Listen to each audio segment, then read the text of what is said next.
Sony Mark 8 එක release වෙලා තියෙනවා. මේක ගැන නම් මට මාරම ඩිසපොයින්ටිං. මොකද මේගොල්ලෝ පාවිච්චි කරන්නේ මේගොල්ලොන්ගේ top 5 තියෙන හොඳම sensors වත් නෙමෙයි මේගොල්ලෝ හදන ෆෝන් එකට.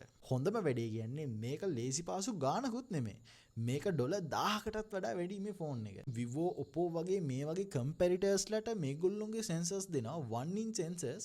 හැබැයි ඒ වුණාට මේගොල්ලොන්ගේ ෆෝන් එකට මේගොල්ලෝ පාවිච්චි කරන්නේ නැහැ මේ වගේ හොඳ sensors. ඉතින් ඕගොල්ලොම බලන්නකෝ මේ තමයි ඒකේ තියෙන spec එක.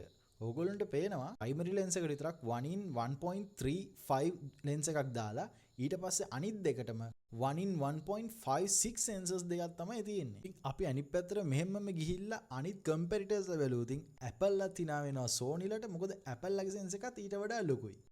වැඩේ කියන්නේ මේ sensors හදන්නේ Sony ලගෙම. ඉතින් ඕගොල්ලන්ට මම මේ spec එක දාලම කතා කරන්නේ. ඕගොල්ලන්ට උතර තේරෙනවා මම මේ කියන්නේ බොරු නෙමෙයි. මේ spec එක අතර අරන්ම තමයි කියන්නේ කියලා. අතර මට නම් idea එකක් නැහැ මොකද මේගොල්ලෝ මෙහෙම කරන්නේ කියලා. සමහරවිට ඔයාලට idea එකක් ඇති.